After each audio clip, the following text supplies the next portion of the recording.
In 1973, two scientists in California carried out a remarkable experiment.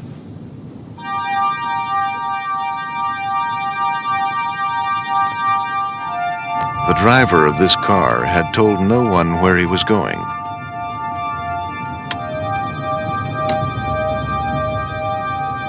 At the same time, 5 miles away, shielded from all known means of communication, physicist and psychic researcher Russell Targ sat with a man who said he could describe where the car had gone.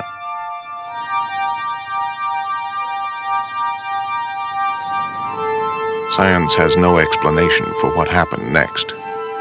These are the first words the man spoke. I'm seeing boat dock, boat jetty. Yes, definitely. Lots of little boats.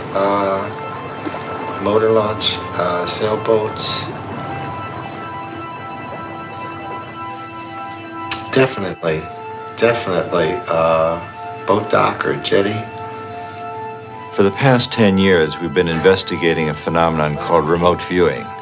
Flashing. We found that many individuals are able to accurately describe what's going on in distant locations, blocked from any kind of ordinary perception. As a physicist, I would have to say one of the findings is that the mind is no longer limited by the parameters of the body. But was it a hoax, or an innocent case of self-deception? Well, I used to think that the Targ put-off experiments might have been a genuine phenomenon. But after looking at their data and doing my own experiments, I've concluded that it's one big illusion.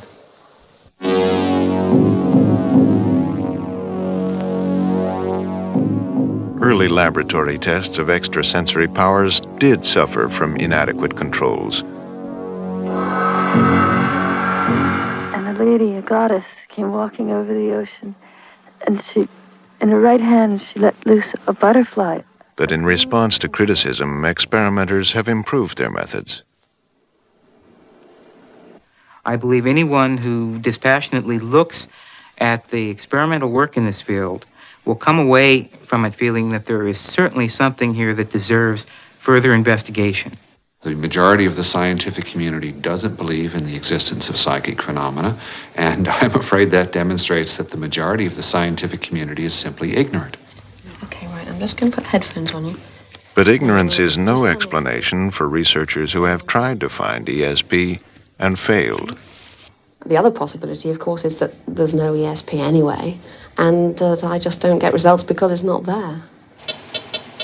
So is all this research effort a monumental waste of time? Or is science developing a new understanding of our world, one which may vastly extend human powers?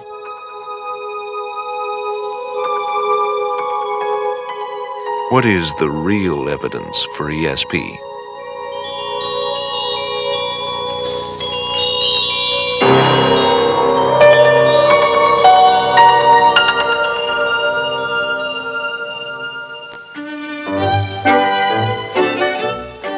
For the Victorians, mind reading was a parlor game. They called it telepathy.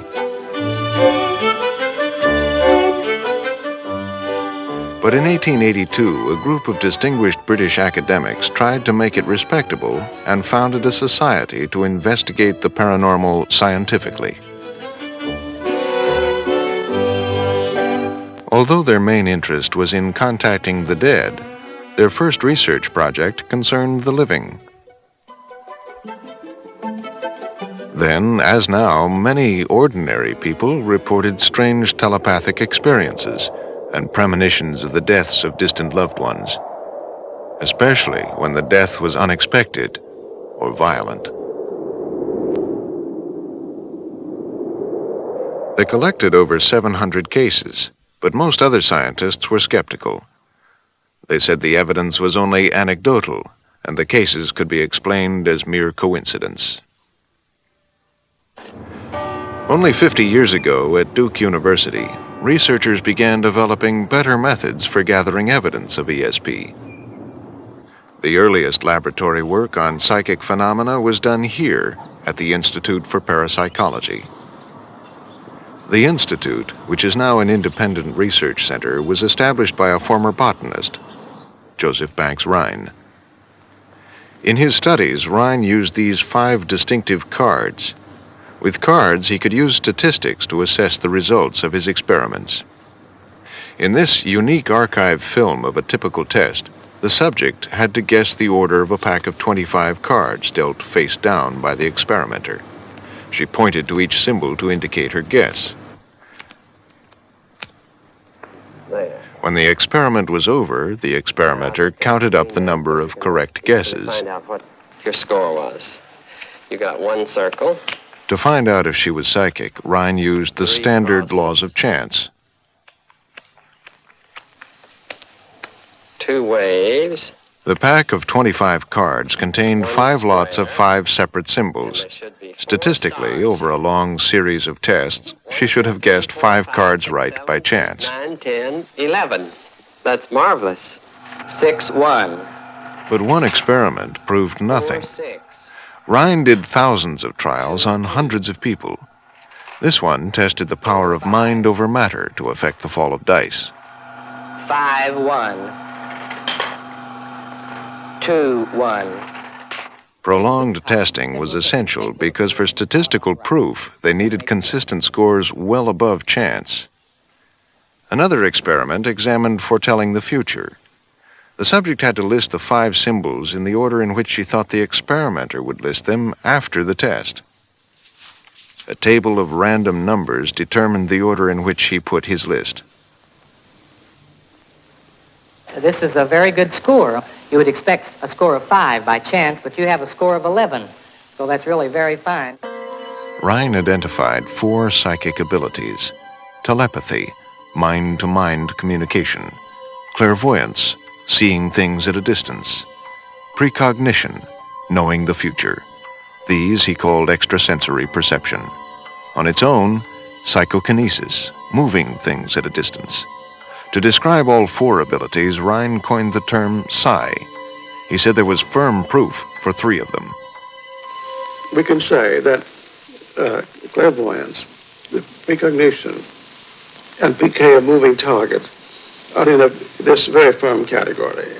It begins to look as though it's the capacity, psi capacity in general, including ESP and PK, is a natural property, natural capacity. Mark Hansel is Emeritus Professor of Psychology at Swansea University in Wales. He's a renowned critic of research in parapsychology. He says Rhine's experiments were poorly conducted, his evidence was feeble, and conflicted with common sense. There are plenty of cases of everyday activities which, if telepathy were possible, or precognition, or psychokinesis, this would become quite manifest. If anybody was telepathic, they should be able to quite easily demonstrate the effect to anybody. I'd be completely satisfied by just talking to the person for a few minutes and asking to say what I was thinking of. No difficulty. With the experiments, there'd be no difficulty if one could confirm the result. But the plain fact is that they don't confirm. The results are entirely what one would predict from a normal knowledge of the way people behave in experiments and the way people... the past history of the subject, for example, which shows that there is a very, very high incidence of both experimental error and straight outright trickery in parapsychology. Fraud has occurred in parapsychology. British researcher Dr. S.G. Soule altered experimental records to improve his subjects' telepathic scores. Walter Levy, Rhine's protege, admitted to tampering with the machinery recording his tests of ESP in animals. When Rhine found out, he urged all parapsychologists to tighten experimental controls and have their work replicated by others. But Rhine faced another problem. Many of his subject scores declined as testing continued. In the 1950s, at the City College of New York, Professor Gertrude Schmeidler, an experimental psychologist, developed a test which improved on Rhine's results. Using a random number table, she drew up a list of 25 ESP symbols. Then Schmeidler locked the list away to prevent any cheating or fraud.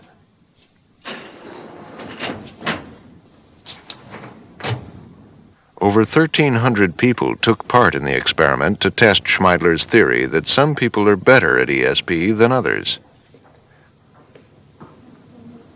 Before the test, the subjects were asked if they believed in ESP or not. Then they guessed the order of the 5 symbols in the list of 25.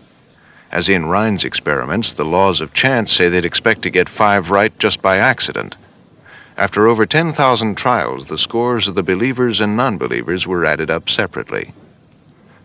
On average, the believers got just over 5 right, and the skeptical non-believers just under. Although small, the difference was statistically extremely significant. Schmeidler named it the sheep-goat effect. In 30 similar experiments, other scientists also found a pretty consistent sheep-goat difference. The results suggested that ESP could be studied scientifically. So what's the evidence for the first ESP faculty, telepathy?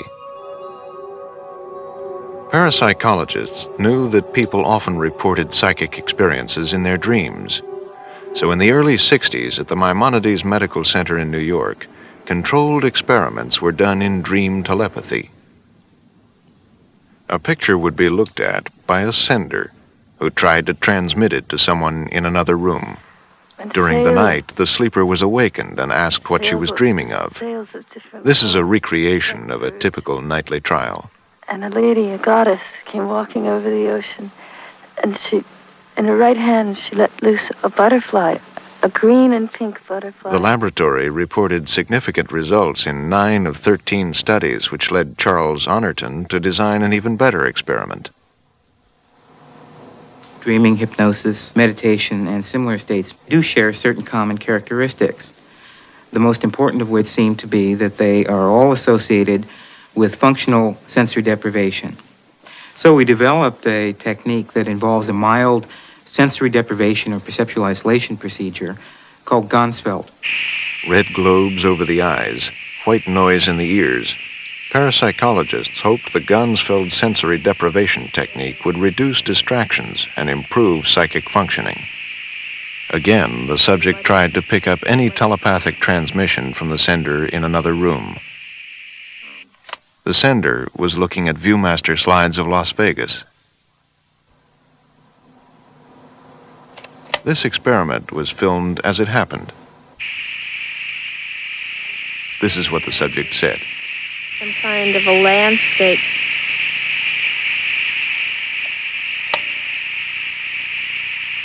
It's the name of a nightclub. Marquees, nightclub marquees, just seeing them. Nightclub marquees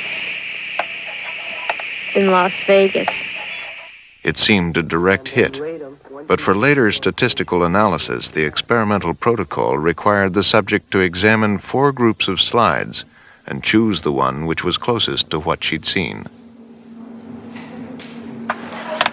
There are a lot of things here that seem to correspond with the imagery that I was getting. It is. Yeah, it's Las Vegas. Las Vegas. Yeah. To date, nearly 1,800 Ganzfeld sessions have been conducted in 15 different laboratories. Almost half reported significant results. But not everyone has been successful. 7 laboratories found absolutely nothing. Someone who has consistently failed to find any ESP is Susan Blackmore, once an enthusiastic psychic researcher. Parapsychologists admit many experimenters fail to get positive results, but blame it on what they call an experimenter effect. Somehow, the experimenter interferes with the psychic process. For Blackmore, that explanation is just too convenient. Some people say it's because I didn't have the right attitude towards the experiments, I didn't believe strongly enough that it's a kind of experimenter effect, that if the experimenter doesn't have the right attitude, he'll fail. There are any number of problems with that, because in the beginning I was a believer. Now, obviously I can't convince you or anybody else that I believed 10 years ago. I can only say that I know it myself, and I know people who knew me then who say so. And yet I still didn't get results at that stage. I certainly don't get them now. The other possibility, of course, is that there's no ESP anyway, and that I just don't get results because it's not there. With an elusive phenomenon like telepathy, one researcher's failure need not discredit the entire enterprise. However, most scientists would argue that the researchers reporting success need to take more care in designing their experiments. Professor of Psychology Ray Hyman has reviewed all the published Ganzfeld experiments. He criticizes the way many of them were done. There were sensory leakage, the possibility that the same targets that were actually handled, the target that was actually handled by the subject was actually given to the recipient to judge. There could be a possibility of various kinds of sensory clues that way. I found that 52% of their experiments used inadequate methods of randomization, like hand shuffling of slides and things that we know better now today. That might have been okay in the days of 30s when Ryan was doing experiments with cards, but not today. For example, if the sender's picture had been selected by hand, like this, Hyman said the experiment was invalid. It should have been chosen by computer. Hyman also discounted an experiment if the actual picture transmitted by the sender was later given to the subject to judge. Fingerprints or deliberate marks could have given a clue to the correct picture. A copy should have been used. Right, that's it. Well, we can go and find out what the target was now. Until such experimental flaws are eliminated, Hyman believes the claims for telepathy remain unproven. Professor Hansel has another criticism. If they want to regard the subject as scientifically, as it were, demonstrated or proved, they have to accept the normal criteria which scientists adopt. And if one has to demonstrate the existence of some very unlikely phenomenon, one needs a demonstration of that phenomenon, which will almost invariably give the same result. It's generally accepted that a scientific finding, to be valid, must be repeatable.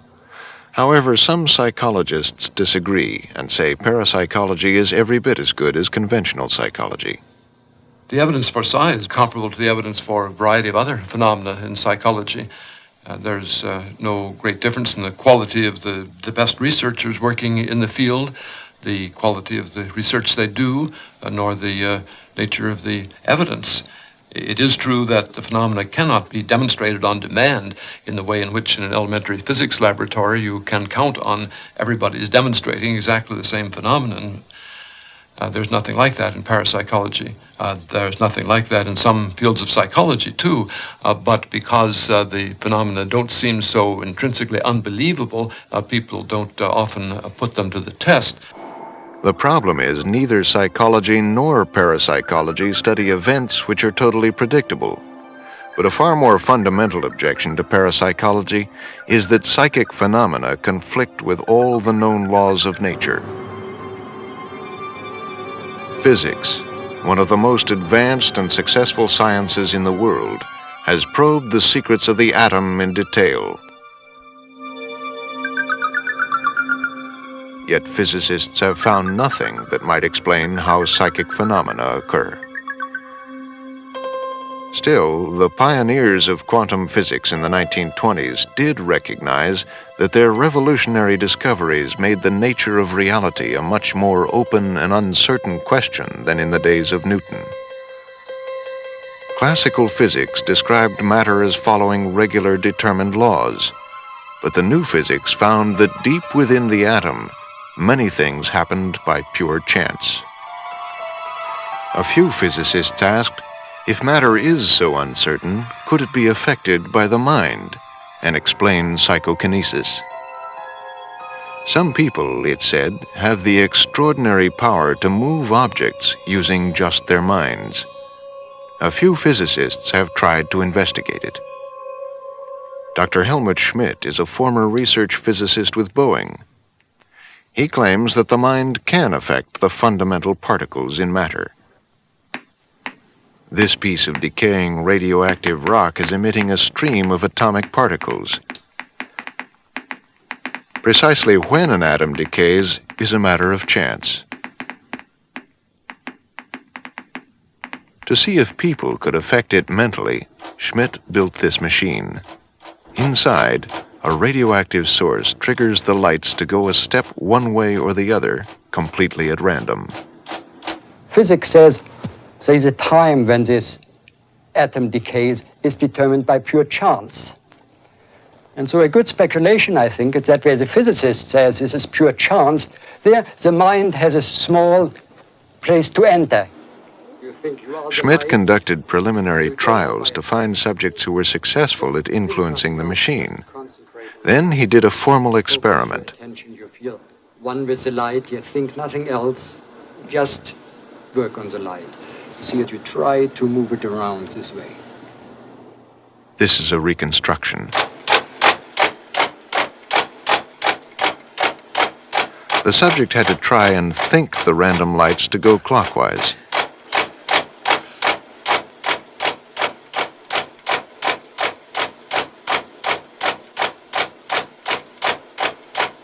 Are you ready to go? Ready? The second subject had to do the same. Go.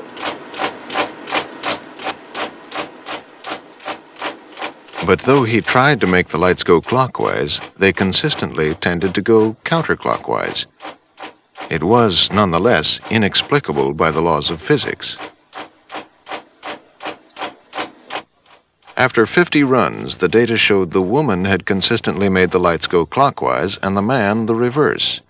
The effect was small, just a 2% deviation from chance, but highly significant to any statistician. It looks like a small effect, but we did the experiments long enough that we could say it was not chance anymore. These people were not lucky. That was a real systematic effect. And 2% may not play a big role in, you ask what it is good for, but from the basic viewpoint, there is something which is inconsistent with physics. And we certainly are used to work with small effects in physics. But was his machine really random? Schmidt tested it exhaustively and reported that when no one was trying to influence it, the lights moved neither clockwise nor counterclockwise. But Professor Hansel believes it can be explained only too simply, by fraud. It is possible for that either the subject or the investigator or some other person could have contrived to produce that result.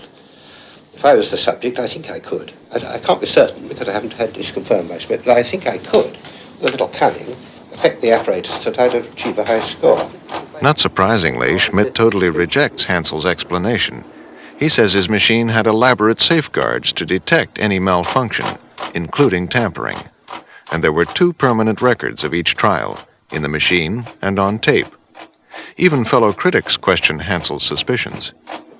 Hansel has a tendency to believe that if any experiment can be shown to be susceptible to fraud, then that immediately means it no longer can be used as evidence for psi.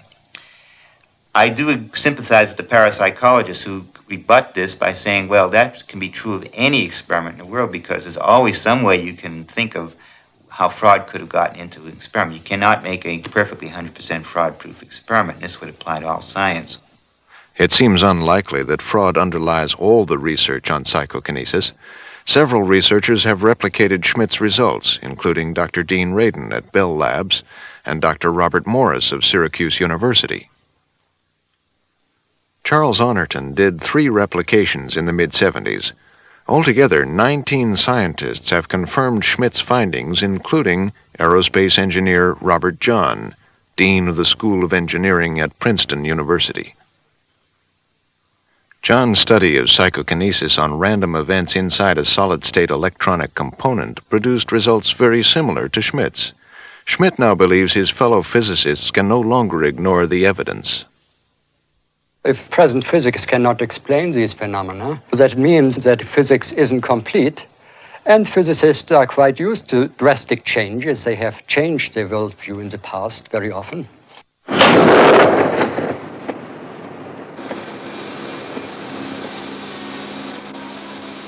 Helmut Schmidt's not the only physicist to pioneer experiments in psychic phenomena. Others have joined him from the high-powered world of the laser. In 1977, 2 laser physicists published an account of their research at the Stanford Research Institute in California. Harold Puthoff is a laser patent holder, like his colleague, Russell Targ. And they've made an intensive study of the 3rd major psychic faculty, clairvoyance. the ability to perceive things hidden or at a distance. They called it remote viewing. For the past 10 years, we've been investigating a phenomenon called remote viewing. In this experimental series, which has been carried on now with hundreds of subjects in the laboratory, we found that many individuals are able to accurately describe what's going on in distant locations, blocked from any kind of ordinary perception. Can you tell me about that? Targ and Puthoff began their first formal experiments in 1973 with a psychic, Pat Price. Typically, they were done like this. While Targ remained with Price in the laboratory, Puthoff left with a colleague for a nearby location without telling Targ or Price where he was going. At a prearranged time, Price tried to locate him. The electrically shielded cage guarded against radio contact. The Price experiments are among the most challenging in the whole history of psychic research, so we are reconstructing them in detail, drawing on the records and transcripts of the original experiments. Pat Price was a police commissioner and a firm believer in psychic powers. He felt he used his ESP skills often in daily life. Price died in 1975. What do they seem to be doing at their location? An actor speaks his words. Well, they seem to be high up in a tower. I keep flashing on Coit Tower. I see there's red roofs, tile floor and roof. Now they're walking through colonnades. It seems to me it's a building, a separate building by itself, a library, a museum of some kind. Could this be Hoover Tower at the Stanford campus? It was. Puthoff had gone to the top of the Hoover Tower. Below him were the red roofs and red tiles as described by Price. Price had also correctly identified colonnades and the fact that the tower contained a museum and library. But was there a flaw in the experimental procedure? Hoover Tower had been selected from 60 possible locations, which were kept locked away. Not knowing these locations, Russell Targ could not give Price any inadvertent cues. A mini-computer had been used to generate a random number indicating the envelope to be chosen. In another experiment, the target chosen was a local marshland nature reserve. I get this image of crosshairs, looking at crosshairs. Well, getting closer, it's more like an intersection. I get the feeling of a botanical area with crosswalks, very geometrically laid out. A direct hit. But notice the catwalks can only be seen as crosshairs from the air. Another target site, swimming pools. I get the impression of a water treatment plant. It looks like water storage tanks. There's a service room down here. Price sometimes drew what he saw. Chain link fence. We were surprised at the accuracy that Price was able to generate in his transcripts. In one of the cases where the target was a swimming pool complex, he actually described the dimensions of the pools to within 10% of their physical size. When he looked at the various sites he was able to describe for us, it was as though he came zooming in from thousands of feet in altitude, scanned the Bay Area until he found the people at the target site, and then described what they were looking at. It was not as though he was reading their mind, because frequently he would describe items at the site that the outbound experimenters hadn't even seen. For the fourth experiment, the laboratory director took matters into his own hands. Wondering if there might be some hidden flaw in the procedure, or indeed outright fraud, he drove out of SRI with Puthoff, deliberately having no idea of his final destination.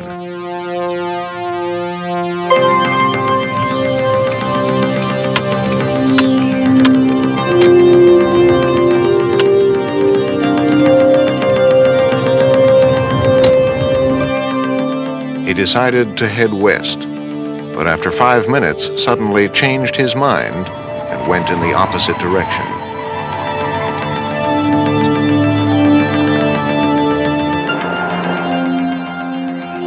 And then continued changing direction.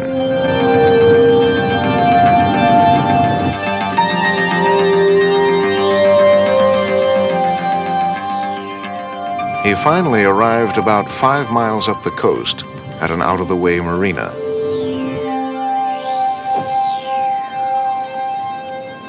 What I was seeing is a boat dock or a jetty.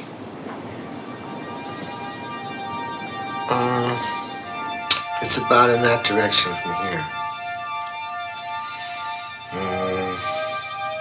Yes, a lot of little boats, motor launches, sailboats.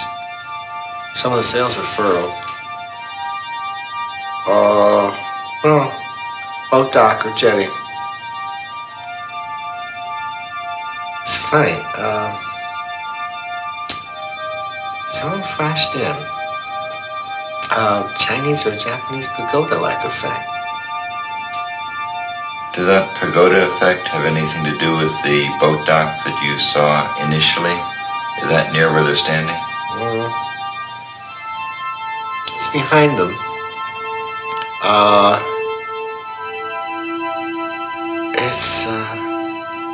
It's like a restaurant. Highly manicured lawn. Where the hell would that be? The building was indeed a restaurant.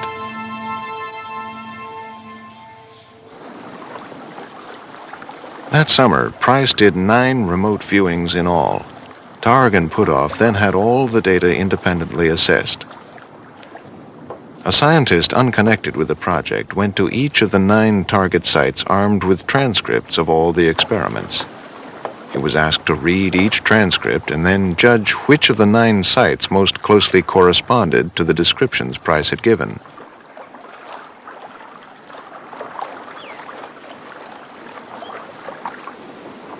The results confirmed how accurate Price had been.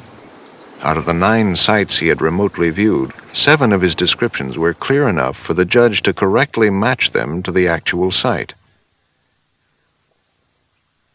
Inevitably, results like that have drawn the critics' fire.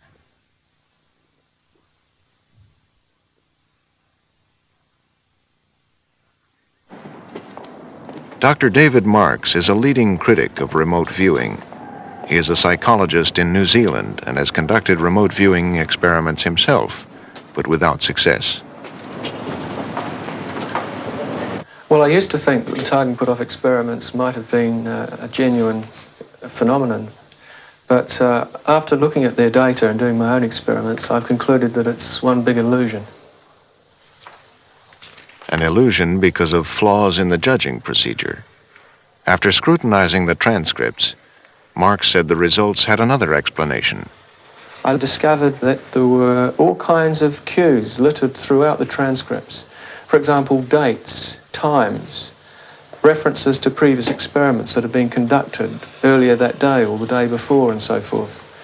And it also turned out that the list of places for the Price series had been given to the judge in exactly the correct order, so that it was possible to combine this information, to put the transcripts in correct order, and naturally produce a perfect matching with the target list.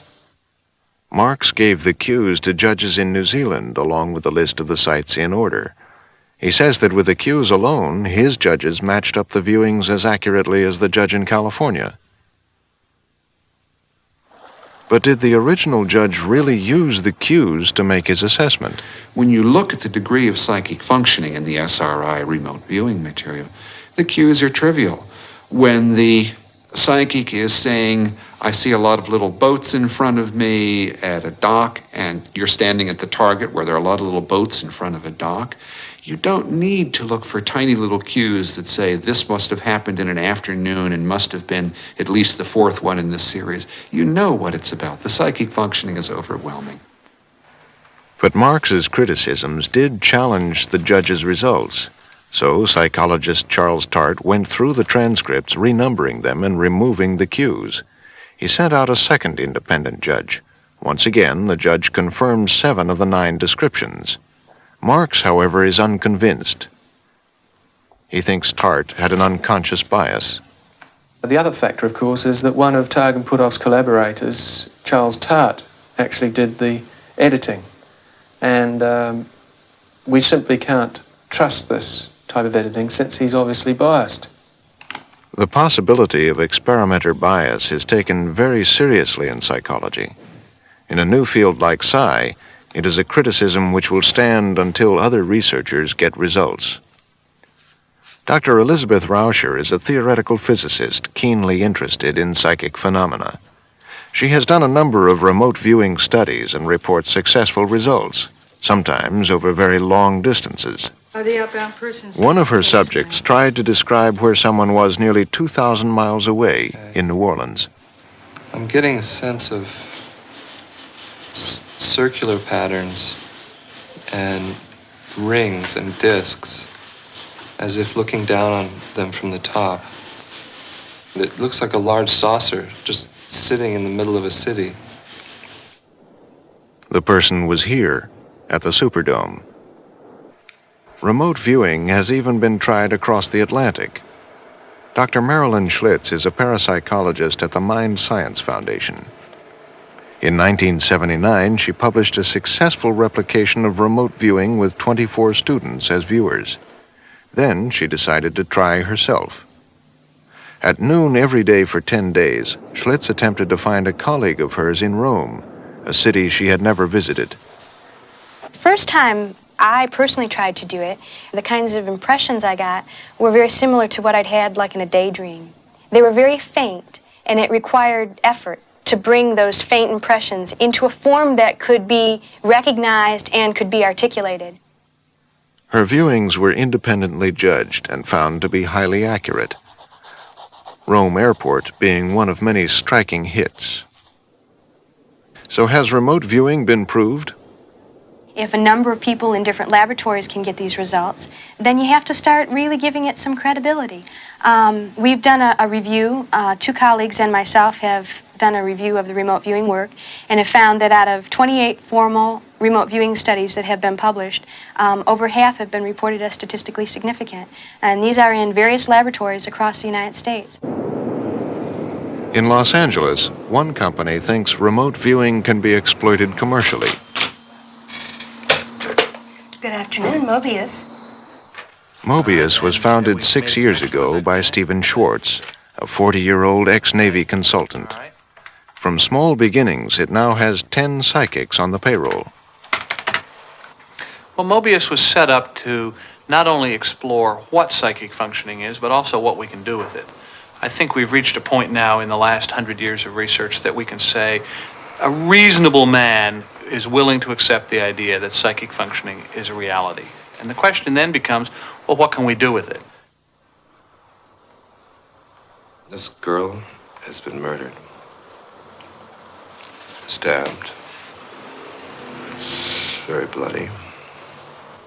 And I see this strange, kind of narrow room where the murder was committed. It's almost maybe like a mobile home. I think the man who did it is dark. For $5,000, Mobius says it will help you solve a murder case. Fairly thin. The use of psychics by the police has a long and controversial history. Some report successes, others abysmal failures, and 2 controlled studies found psychics were useless. But Schwartz has a new system. Tattoos on his arm.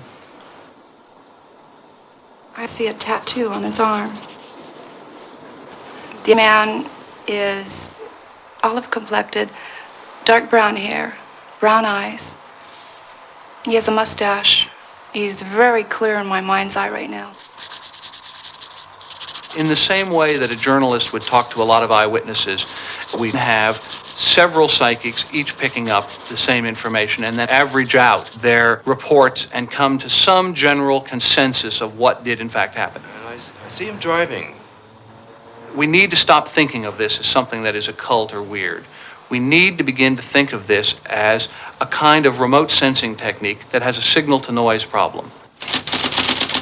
In Lancaster County, Pennsylvania, the police had 2 unsolved cases.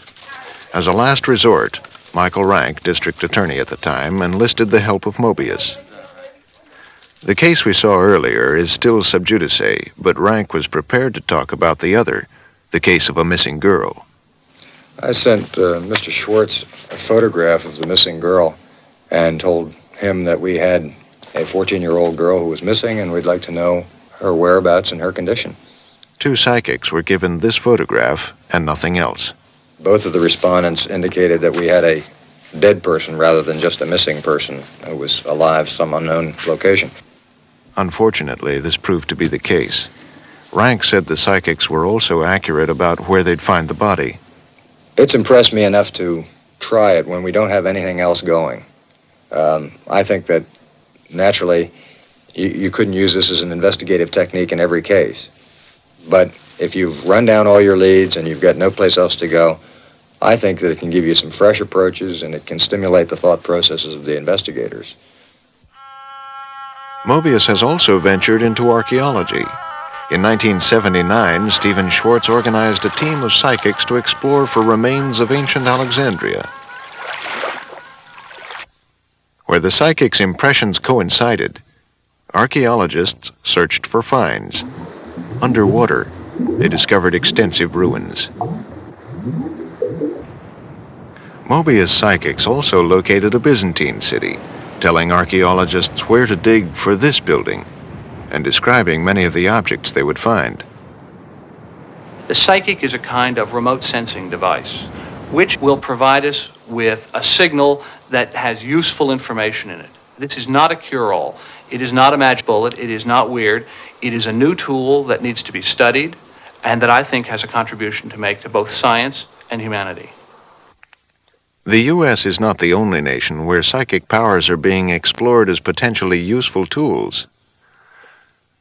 Russian scientists have studied several subjects who claim to have extraordinary psychokinetic abilities.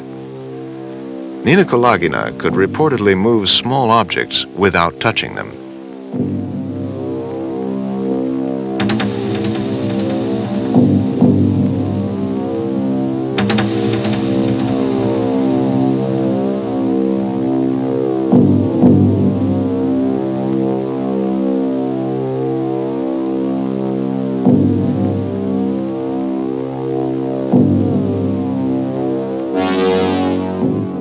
Another subject, Karl Nikolaev, took part in allegedly controlled experiments to determine the source of his powers.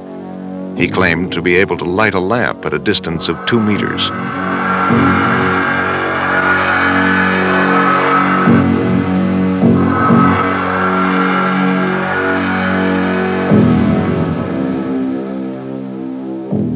Soviet experimenter Dr. Sergeyev of Leningrad concluded that psychokinesis was a kind of electromagnetic radiation. These experiments were performed in the 1960s. Little of what the Russians are studying today is known in the West. But studies by the United States Defense Intelligence Agency conclude that the Soviets may be exploring the use of psychic powers to control people's behavior. Could parapsychology have military applications?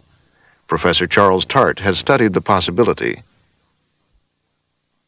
I would like to think, as some people believe, that psychic powers somehow come from some high spiritual level and can only be used for good.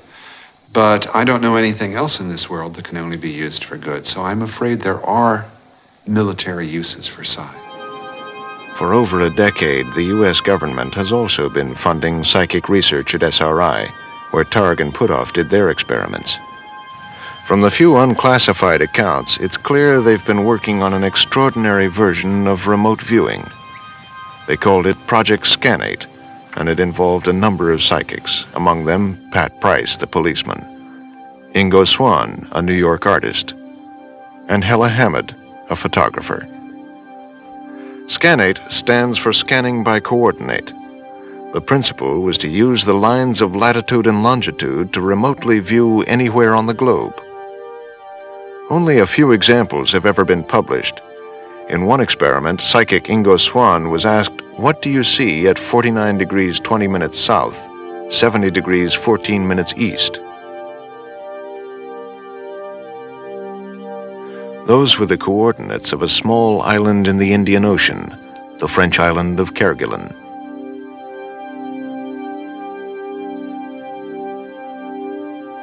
Swann immediately made this drawing, describing in topographical detail an island with bays, swamplands, and a large mountain to the west. Hella Hammond, who also took part in Project Scanate, answers one obvious objection. People will say, oh, well, she knows her geography very well, and that obviously must be in the Indian Ocean and so on. We've done a lot of it, of translating the coordinates into binary numbers, which I have absolutely no idea what binary numbers are, other than it's a series of ones and zeros. And that worked very well. Matter of fact, it seemed to work better because I didn't sort of rummage around in my head, it's so and so far south and so and so far east, and it could be in the Sahara, it must be dry and so on, which is just clutters up this channel, which gives me the correct signal rather than thinking about it, because thinking is the worst thing you can do. Absolutely the worst. In theory, they can view anywhere on the planet. One experimental target was a small Russian town near Gorky called Kamenka. It's a center for the lumber industry, so there are logs everywhere. Psychic Keith Harari produced this drawing. It accurately showed a hill and buildings surrounded by poles. But why use remote viewing if you have satellites? After all, spy satellites can now photograph objects only a few feet long. Hella Hammond's answer is that in some things, psychics can do much better. Can you see things like buildings? Oh, of course. Can you look inside buildings? I suppose. Can you look inside buildings? I think I have in the past, yes. As it were, through the roof? I don't know through what. Maybe through the cellar. And you can see what's going on inside? We have done experiments like that, yes. How detailed can you get? But I can't read. Pat Price could read. I can't. I'm quite illiterate psychically. You mean you can't read words or documents? No. Pat Price could read documents? I believe so. Of course, it's impossible to show absolutely that Pat Price or any of them could do what's been claimed. Complete information on Scanate has never been released. I'm sure that military research in Western countries on psychic stuff is inevitable for balance. My only hope is that somehow our culture will come to its senses and support open, unclassified research on parapsychology with investigators who have a humanistic, positive orientation toward human nature, so we can balance the inevitable negative uses that are going to be developed. Of all psi faculties, precognition, or foreseeing the future, is the greatest challenge to our concepts of space and time. This is the remote. In 1975 at SRI, Targ and Puthoff began experiments to see if remote viewing could look into the future. Hella Hammond was the first to try. This is a brief reconstruction of an experiment. Where, she was asked, would Puthoff be in half an hour's time? It's very dark, and at the end you come out through an archway, sort of into a very bright area where there's lots of vegetation. It's like a rose garden. It's very formal. It's a very manicured kind of garden. Throughout her description, Puthoff had been away from the lab driving around aimlessly. At a prearranged time after her description had finished, a random number generator decided where he was to go. There were 9 envelopes, each containing a different location. Any one of them could have been chosen. The random number generator said 6, and 6 said, "Go to Stanford Hospital Plaza."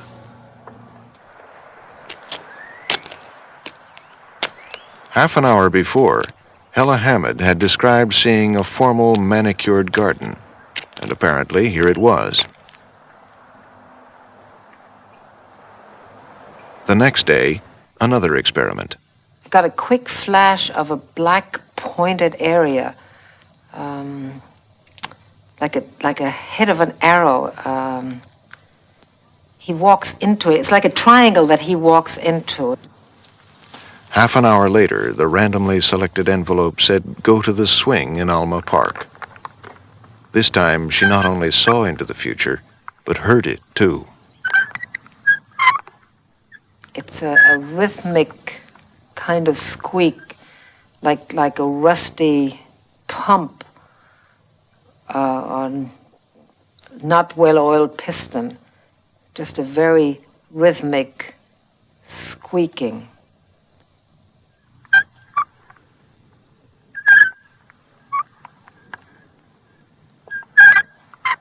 We have very good experience that people can accurately describe events that are hours or days in the future. What one must say is that the viewer in the laboratory is describing some future event that they will experience. That would be the customary way to describe this. We think a more accurate description would be that some future event which will take place causes the viewer at an earlier time to have an experience. A fantastic claim, perhaps, but in 1982, Targ decided to put his confidence in precognition to the test. With a businessman and a psychic as partners, he founded Delphi, a company which took psi into the marketplace. We're going to tell them what we're doing.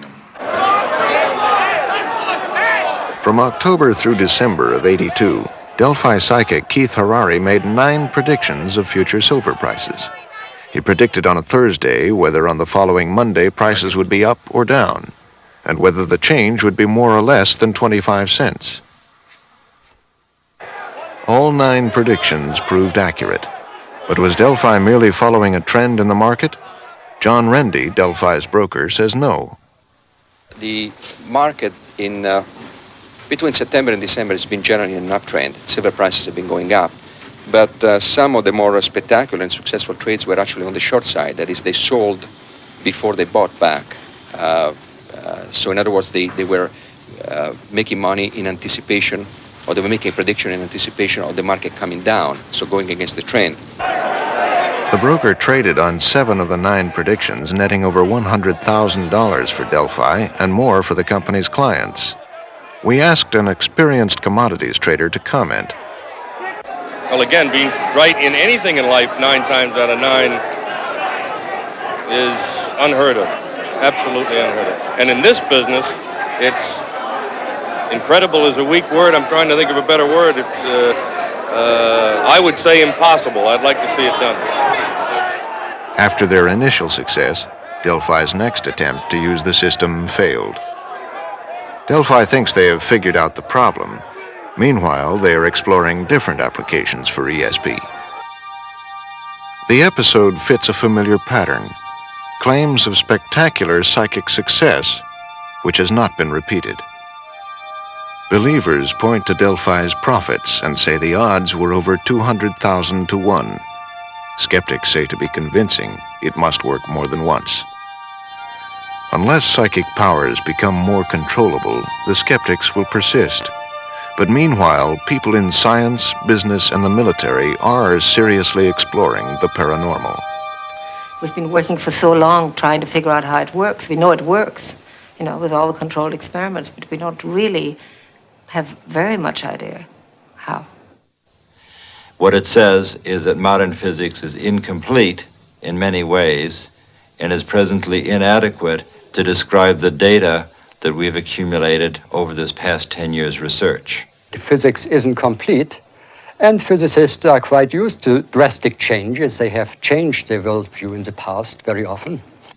I don't think we know that much about the universe. And in fact, the exciting thing about psi is that while it appears to violate some of our known physical laws, understanding psi and beginning to fit it in with the other things that we know will mean we'll have a greatly expanded and more effective understanding of the ordinary physical universe. That's the challenge. That's what's really exciting.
The material on this video cassette is protected by copyright.